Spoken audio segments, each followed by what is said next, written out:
ahorita sentados, amados, queremos compartir un pensamiento con la iglesia, con la casa del Señor, pero antes hay una dinámica mental que yo quisiera compartir con todos ustedes. Hay una dinámica del pensamiento que yo quisiera que hoy la tuviéramos. ¿Cuántos de los que están acá les gustan los animales?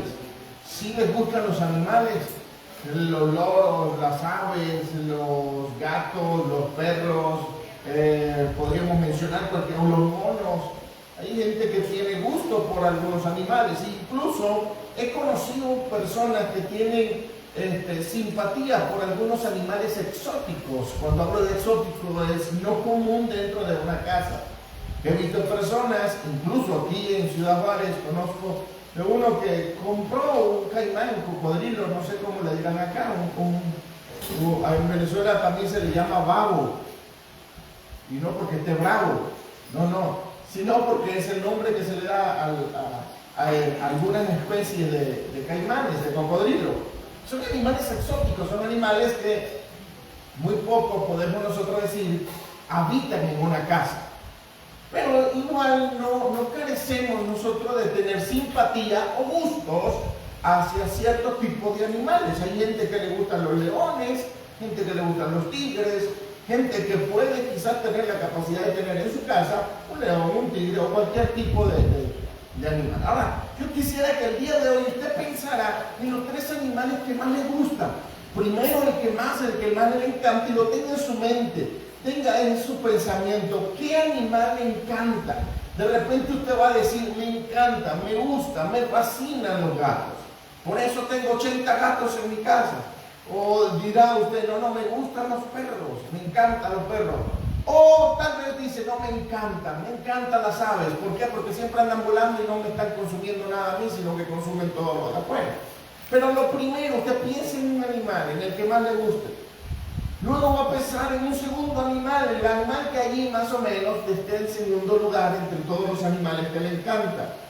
Y por último, busque un tercer animal y téngalo en su pensamiento. De repente usted dijo tigre, luego dijo, me gusta el tigre, me gusta el león y me gusta el puma. Tres animales poderosos, potentes, X. Pero a esos tres animales le tenemos que colocar nombres, ¿verdad que sí? Hay que colocarle un nombre a cada uno de nuestros animales, porque la cultura nuestra es llamar por nombre a los perritos que tenemos en casa. ¿Cuántos tienen perritos en casa? Nosotros tenemos uno que se llama Chapi, uno chiquitito, y de repente si yo le pregunto cómo se llama su perro, usted me va a decir que se llama... ¿Le digo los de la iglesia los nombres? El Chompiras, por ahí anda el Chompiras, y tenemos una perrita que se llama La Tóxica. Tenemos dos perros en la iglesia en la parte de acá atrás, uno es el Chompiras y el otro es La Tóxica. Entonces le hemos dado nombre. Al primer animal que usted pensó, usted le va a colocar un nombre. Y el nombre que le va a colocar es ¿cómo quiero ser? Al nombre del primer animal que usted empezó le va a colocar ¿cómo quiero ser? Al segundo animal usted le va a colocar ¿cómo me ven los demás? Y al tercer animal usted le va a colocar ¿cómo soy? Imagínense que el que pensó en una rata. ¡Ay, mi madre! Yo no sé, yo no estoy en su pensamiento. Ya usted ubicó sus tres animales y usted le colocó los tres nombres. ¿Cómo me ven los demás? ¿Cómo quiero ser? Perdón, ¿cómo quiero ser? ¿Cómo me ven los demás? ¿Y cómo soy? Y esto nos lleva a lo que muchas veces nosotros tenemos como identidad. Usted no se da cuenta que hay una identidad en cada una de las personas que le rodea, y la identidad es diferente la una a la otra. Ninguno de los que estamos acá nos parecemos. Algunos somos locos, otros somos extrovertidos, otros somos introvertidos, otros tenemos capacidad de poder comunicarnos fácilmente, a otros se les dificulta comunicarse con otras personas, andan en silencio, no son muy quizás afectuosos. Eso, por esa razón nos damos cuenta de que no todos somos iguales. Dentro de la psicología se le va a decir a la gente que hay 3 canales líderes o 3 formas de percibir todas las cosas. La primera es auditiva, la segunda es visual, la tercera es kinestésica. Y de las 3 maneras el ser humano puede percibir las cosas. Cuando usted mira a alguien o observa a una persona, se va a dar cuenta que dicha persona se le hace fácil comunicarse. Motivo, porque esa persona es auditiva, le gusta hablar, le gusta comunicarse. Hay otras personas que son visuales. Usted se va a dar cuenta que cuando leen mucho están pendientes de todas las cosas porque son visuales. Y usted se va a dar cuenta que hay personas que le gusta abrazarle y que le gusta estrecharle la mano y pasarle el brazo y decirle que bueno que estás acá. Son personas kinestésicas. El sentido de aprendizaje de cada uno de ellos es diferente. Algunos aprenden desarmando aquello y armando de nuevo el ventilador y le sobran piezas, la laptop y le sobran piezas. De repente, porque miran a él no le sobran piezas en las laptops, solo tornillos y tuercas, no es nada.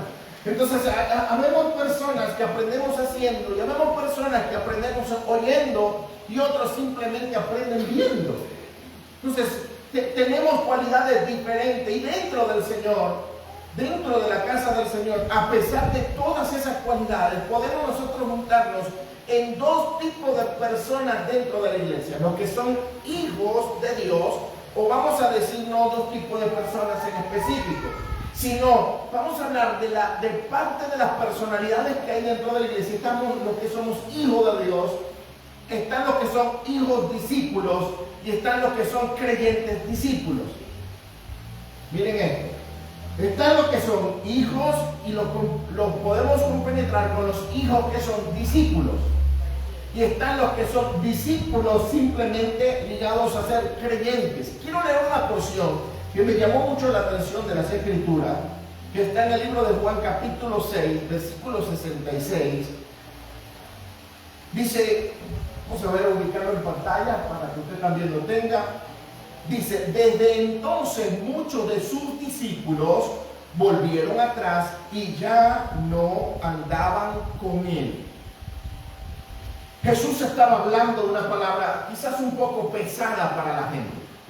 Jesús estaba hablando de una palabra que no convenía al oído de muchas personas.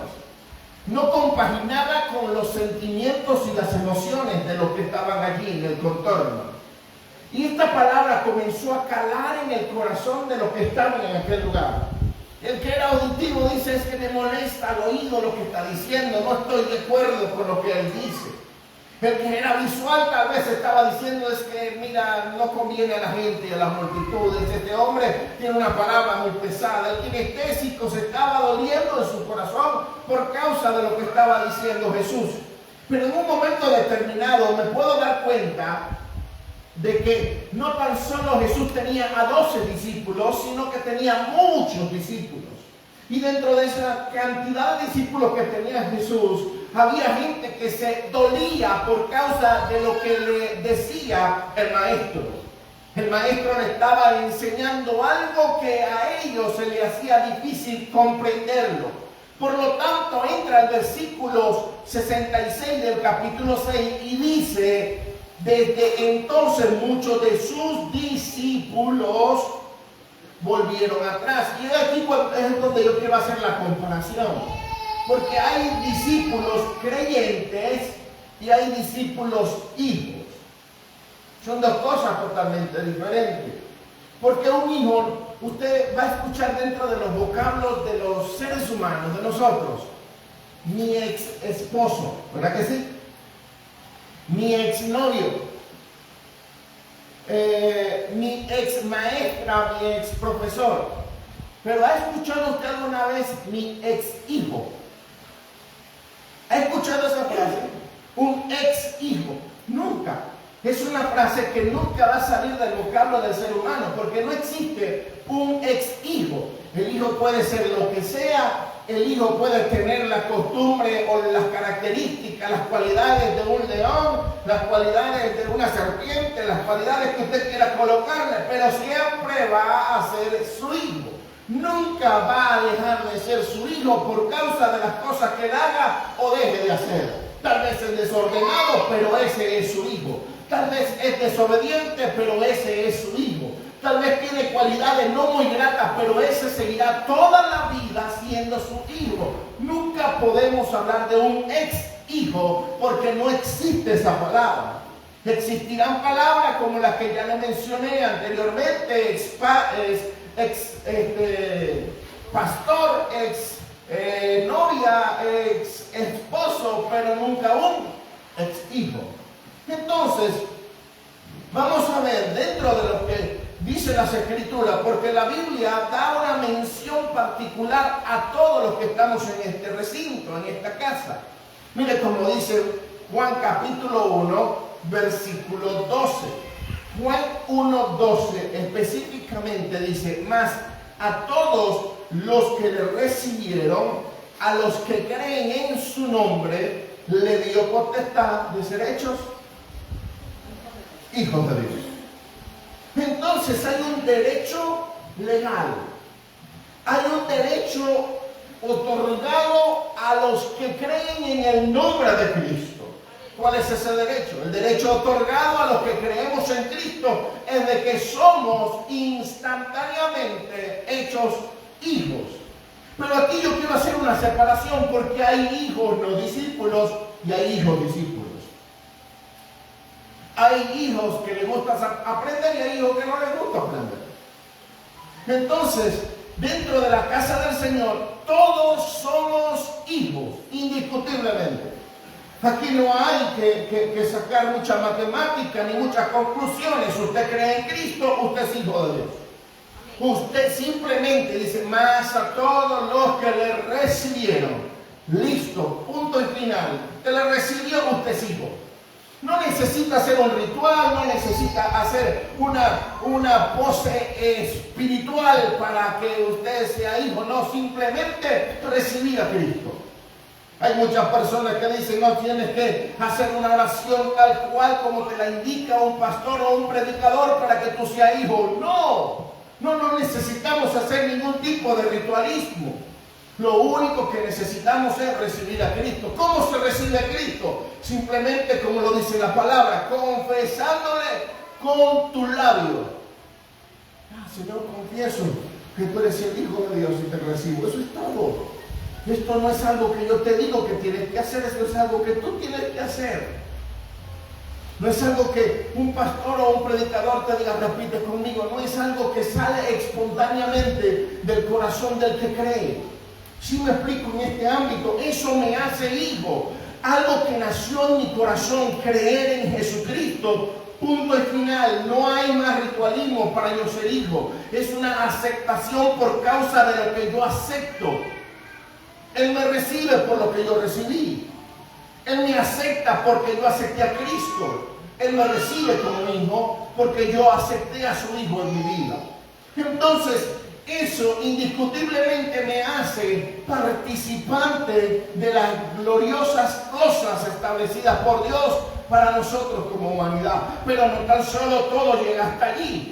Hay un paso más que dar, que es el paso del discipulado. Cuando yo me convierto en un discípulo del Señor, entonces se comienza a gestar dentro del creyente todas las cosas que Él estableció para el crecimiento paulatino, el crecimiento continuo del Señor en mi vida, de las cosas que Él estableció. Hay un crecimiento. Pero cuando se topan con que hay cosas que no me gustan, cuando nos topamos con que hay cosas que no me agradan, hay cosas que no me convienen, entonces Él no me deja como padre, yo lo dejo como hijo. No sé si me doy a entender en este vocablo, porque no es Él que me dejó a mí como padre, soy yo el que le dejo a Él como hijo. O sea, yo soy el que tomo la decisión, él no. Porque un papá, un padre nunca va a decir, ya no vas a ser más mi hijo, no. ¿Cuántas veces usted como hijo en la cama quizás no dijo, no te quiero, mamá? Lo dijo bajo rabia, lo dijo bajo enojo, lo dijo bajo condiciones que no eran convenientes en ese momento decirla. Porque la condición lo obligó a decir algo que no debía decir. Pero al día siguiente estaba usted besándole la mano, abrazándole, apapuchando a su papá o a su mamá, sabiendo que a pesar de todas las cosas usted lo ama. Pero somos nosotros los que determinamos alejarnos y no es Él el que determina alejarse de nosotros. Por lo tanto, aquí vemos en el versículo que leímos, en el verso 66 del capítulo 6 del libro de Juan, vemos cómo discípulos decidieron irse. Jesús no los corrió. Jesús no le dijo, tú me vas, no. Ellos tomaron una decisión por causa de una palabra no conveniente a sus vidas. No me conviene esto, mejor me retiro. Esto no es de mi agrado, mejor me voy. Y esto no se trata de lo que a ti y a mí me agraden. Esto se trata de lo que a ti y a mí me convenga. ¿Sí está aquí? Esto no se trata del agrado que yo pueda tener acerca de una palabra otorgada a mi vida. Esto se trata de la conveniencia que la palabra está produciendo en mi vida. Porque si fuese por agrado, muchos de los que hoy estamos acá estuviéramos en una cama durmiendo en esta hora. ¿Sí o no? Muchos de los que estamos acá estuviéramos quizás en la sala de nuestro cuarto con una taza de café, con una arepa o con una gordita en el caso de ustedes, viendo una película. Así de sencillo. Pero no es por agrado, es por conveniencia. ¿Qué me conviene el día de hoy? Lo que me conviene el día de hoy es tomar el aprendizaje de las cosas de Dios sobre mi vida, porque durante 6 días Él me regaló su misericordia, Él me regaló una familia, Él me regaló el respirar con oxígeno, Él me regaló todas las cosas buenas durante 6 días, y yo el 7º día de todo lo que he hecho voy a congregarme a escuchar una palabra que me convenga, que me lleve y me transicione para el resto de la semana que voy a comenzar. Entonces vemos a gente huyéndole al Señor por motivo de que no le gustaba la palabra. Mire cómo dice las Escrituras en cuanto a lo que nosotros somos en el Señor. Libro de 2 de Corintios capítulo 3 verso 6. Porque en primer lugar soy hijo, ¿cierto? Soy hijo. Pero en segundo lugar, después que soy hijo y entro en su discipulado, el Señor establece para nosotros, dice, el cual asimismo nos hizo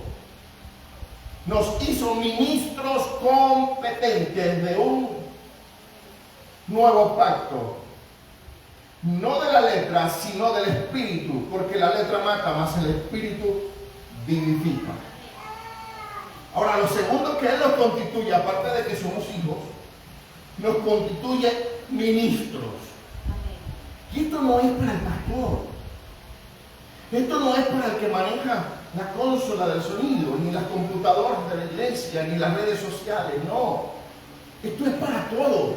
Diga, Él me hizo a mí ministro competente de un nuevo pacto. Eso fue lo que Él me hizo. Soy un ministro competente de un nuevo pacto. Por lo tanto, tengo que comportarme como lo que Él me hizo. Sí. Como hijos a veces nos comportamos, válgame la aceptación de la palabra, nos comportamos como nos da la gana, así de sencillo. Como hijo me comporto como a mí me da la gana, pero como ministro competente de un nuevo pacto, la palabra competente, capaz, capacitado, con las cualidades correctas, ¿para qué? Para poder ministrar este nuevo pacto. Entonces, eso fue lo que Él me hizo a mí.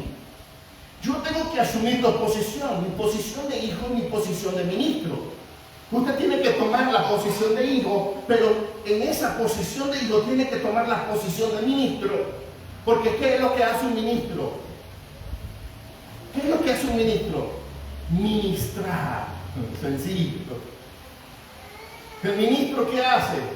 toma lo que se le entregó y lo sabe ministrar, lo sabe repartir, lo sabe ejecutar. Aquel que lo pone como ministro de la defensa de un país, ¿qué va a hacer? Va a ministrar la defensa de una nación. Ministro de Cultura, va a tratar de ministrar la cultura de la nación. Entonces, cuando usted lo coloca en ministro competente, no tan solo saben que usted es un ministro establecido de parte de Dios, sino que usted tiene la competencia, usted tiene las cualidades, usted tiene la estrategia, usted está capacitado para ejercer lo que Él determinó que usted fuese. Pero ahora, basado en todo esto, y yéndonos al principio, hay hijos y hay ministros competentes que deciden desligarse, que por sí mismos deciden no seguir. Y esto no es un asunto de Dios, esto es un asunto de los hombres, este es un asunto nuestro. Miremos algo de lo que Dios establece dentro de esa competencia para nosotros. El capítulo 12, versículo 4 de 1 de Corintios, lo vamos a ubicar en pantalla. Porque el ser ministro competente me trae a mí cualidades específicas que lo dicen allí. 1 de Corintios, capítulo 12, verso 4. Dice, ahora bien, hay diversidades de dones, pero el Espíritu es el mismo. Y hay diversidades de ministerios, pero el Señor es el mismo. Y hay diversidades de operaciones, pero Dios, que hace todas las cosas, en todo es el mismo. Pero a cada uno le es dado la manifestación del Espíritu para provecho. Todos los que estamos acá, dijimos, somos ministros competentes. Pero no todos tenemos las mismas cualidades. Porque dice las Escrituras que a cada uno de ustedes se le ha dado para provecho la manifestación del Espíritu. A algunos se le dieron dones, a otros se le dieron ministerios y a otros se le dieron lo que podríamos nosotros denominar como servicio. Dones, ministerios y operaciones del Espíritu. Formas de hacer bien las cosas. Cualidades específicas, creativas, para poder establecer cosas específicas. Miren, aquí hay gente que usted lo pone a hacer una manualidad y se la hacen exquisita, ¿sí o no? Saben hacer y ponen a otro a hacer la misma manualidad y hacen una burrada. Vamos a ser sinceros. Mire, si usted me pone a mí a hacer arepas, se la hago casi redondita. Casi. Ponen a mi esposa, se la va a hacer redondita. Pero si lo pongo a usted, me la va a hacer torcida. Motivo, usted no ha sabido hacer arepas. Pero si yo, vamos a ponerlo ahora en sentido contrario, si yo me pongo a hacer unos chilaquiles, van a saber a todo menos a chilaquiles. Pero si lo pongo a usted va a saber cómo se hacen los chilaquiles. Usted va a saber cómo se hacen las flautas. De repente me pongo a hacer yo flautas y hago tortillas fritas con un pegote en el medio. Pero si lo pongo a usted, va a hacer flautas. O sea, no es lo mismo colocar a alguien que ya sabe a colocar a alguien que no sabe nada.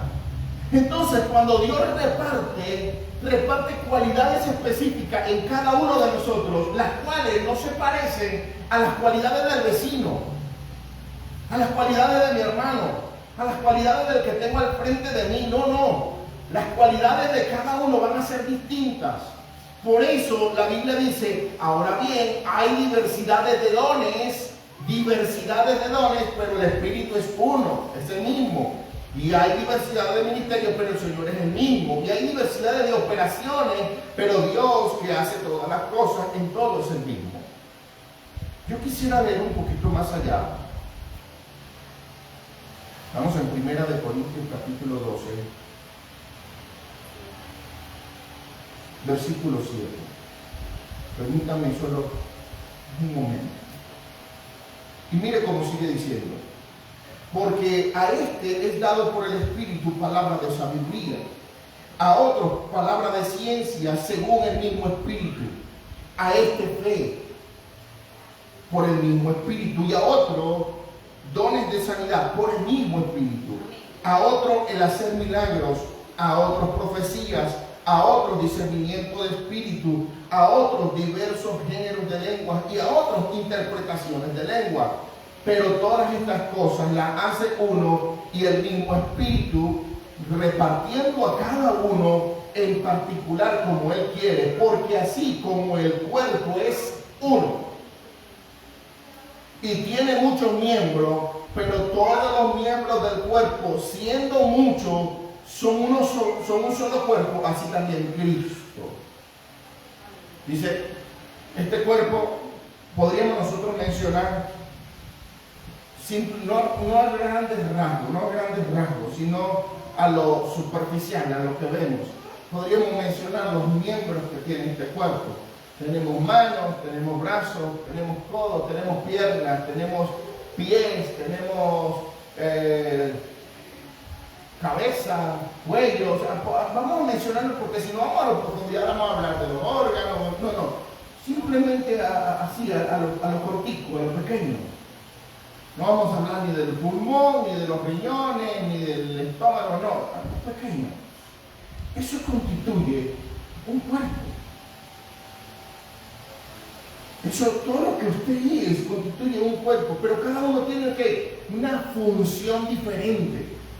Y es allí la grandeza de Dios sobre tu vida, que lo importante es que no nos parecemos, no tenemos parentesco en nada, pero lo que sí tenemos es una coyuntura, algo que me une a ti, que lo que yo no sé hacer, tú lo sabes hacer. Por eso lo más importante de una iglesia no es un pastor, no es un adorador, no es un músico ni un cantante. Lo más importante de la iglesia son los que están allá recibiendo una palabra para complementar su vida con otras personas y poder extender el mensaje que se le ha otorgado. Por eso es que el cuerpo necesita estar unido por medio de las coyunturas, si no podemos fallar. Mire, descubrí algo hace mucho tiempo y me vino a la mente el día de hoy.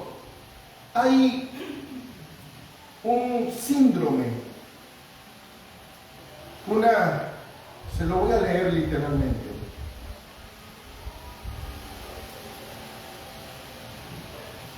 Es un trastorno. Se llama el trastorno de la identidad de la integridad corporal. ¿Has escuchado de eso? Trastorno de la identidad de la integridad corporal. Este trastorno muy rara vez sucede en algunas personas, pero este trastorno lleva a la gente a decir: me siento inconforme con mi mano. No me agrada mi mano, no me gusta mi mano, y vive una vida frustrada por causa de su mano, al punto de ir a la mutilación de la mano. Usted dirá, pero qué extremo, pero es un trastorno mental que conlleva a que la persona comience a sentirse que la mano no le pertenece. Vi un documental hace tiempo de un hombre que decía: esta no es mi pierna, yo no quiero esta pierna no la deseo. Y trabajaba y hacía cosas y decía: esta pierna no la quiero. Y pagó a un médico para que le amputaran la pierna y le colocaran una prótesis. Usted dirá: qué loco esto. Sí, pero es un trastorno. Y ese trastorno, aunque usted no lo crea, en ocasiones llega a la iglesia. Y esto es fuerte, hermano. Esto es terrible y tremendo. ¿Cuántos de los que de repente han estado en alguna empresa, en algún negocio, en algún trabajo, no les cae mal a alguna de las personas que están allí? Si no le ha pasado a usted, es un sobrenatural. Sí, yo cuando estaba chavalo, trabajaba con mi mamá en reparación de calzado, zapatería.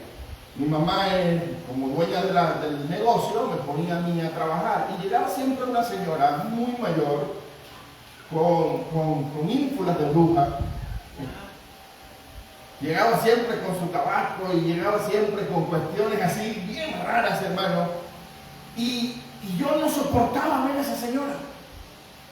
Yo miraba para arriba y cuando ella entraba yo echaba la cabeza y seguía haciendo, ella decía lo que decía, yo no saludaba hasta el día que ella dijo, mijo, yo como que le caigo mal.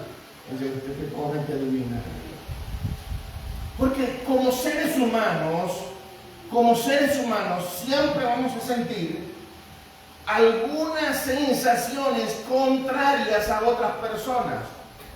Pero mire, para llegar al extremo de decirle al cuerpo, y ya vamos a hablar de una forma un poco más íntima, porque eso es alguien que quizás no pertenece a tu núcleo de amigos, a tu núcleo familiar, a tu núcleo laboral, pero llega un momento en que esta patología, en que este trastorno, porque no se le puede llamar de otro nombre, es un trastorno, es algo incorrecto, es algo que no puede estar en el pensamiento de una persona sana. Solamente entra en el pensamiento de una persona que sufre de trastornos mentales. Así que si usted el día de mañana siente que alguno de los hermanos que le rodean no pertenece a este cuerpo, diga, tengo un trastorno y necesito ser sanado. Está conmigo. Y usted podrá decir, porque esta palabra es un poquito dura. El que la está entendiendo sabe que así es dura. Y el que es hijo se queda, el que no es hijo, ya está en la familia. ¿Sí me explico? Si usted el día de mañana, y yo le voy a poner un ejemplo, si yo el día de mañana siento, ya aquí me moví de la cámara, vamos a esperar que la cámara se mueva. Ok, ya. Si yo el día de mañana siento que mi hermana Esperanza no es parte de mi cuerpo, yo tengo un trastorno. Y yo soy el que tengo que necesitar el cambio, no es mi hermana Esperanza. No, pero es que mi hermana Esperanza esto y aquello y lo otro. No, el trastorno lo tengo yo, no es ella. Porque vamos a la misma comparación del trastorno de sentir que el brazo no es parte de mi cuerpo, y hoy me lo mocho. ¿Cómo quedo? Muy inválido. El motivo es porque tengo un trastorno. No, es que Marisol estando allí en las redes sociales, no conviene, o estando allí presentando, no nos conviene Marisol allí. Usted lo que tiene es un trastorno. El problema no es Marisol, y el problema soy yo. Entonces no podemos nosotros decirle a las partes de nuestro cuerpo, no te necesitamos. No, todos somos útiles, y aunque yo en lo particular no necesite la uña de uno de mis dedos del pie, no puedo decir, a mí no me hace falta. A mí no, pero a pie sí le hace falta. ¿Sí me explico en esto? Si yo no puedo decir no me hace falta, porque se convierte en un trastorno en mi vida, y eso me hace a mí que estoy mal. Y para yo poder tener el bienestar completo, ser hijo y ser ministro competente, tengo que romper con los trastornos. De lo contrario, no tengo la competencia. Puedo ser un hijo, puedo estar en la iglesia, eso no me lo va a quitar nadie, pero cuando entro en el trastorno, entonces quito privilegios otorgados por Dios en mi vida. Entonces, hay una necesidad de poder entrar en comprensión de lo que soy y de lo que tengo. Y que si soy hijo y tengo un ministerio dado por Dios como ministro competente, entonces tengo que actuar conforme a lo que soy y conforme a lo que tengo. Si me voy de los parámetros normales y naturales, entro en trastorno. Por lo tanto, necesito un psiquiatra. ¿Y qué mejor psiquiatra que las Escrituras? Yo no puedo menospreciar absolutamente a nadie dentro de la casa del Señor e incluso fuera, y mucho menos cuando nos hemos convertido en hijos. Porque vuelvo al principio para cerrar.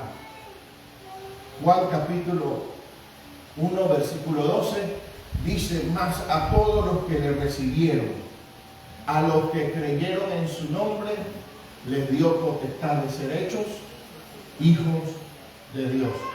Tienes un derecho legal que nadie puede revocar, solo tú. Es una renuncia y no es una declaración de Dios sobre tu vida. Ya no vas a ser mi hijo, eres mi ex hijo. No. Es un derecho que tienes hacia Dios. Ya Dios te lo otorgó y a partir de ahí el único que puede renunciar a su derecho legal eres tú, más nadie. Y de la misma manera los únicos que tenemos derecho de poder permitir que entre en nuestros pensamientos y que no somos nosotros. Tú podrías haber pensado al principio en un león, en un tigre y en un sapo. Pero quien marca realmente quién eres tú. No le va a marcar lo que la gente diga, cómo te ve a nosotros, cómo piensen que tú eres. Lo va a marcar lo que tú realmente quieres ser. Amén. Colóquese en pie en esta hora. Damos despedida a todos los que nos están mirando por medio de las redes sociales y damos gracias por estar con nosotros. Muchas gracias.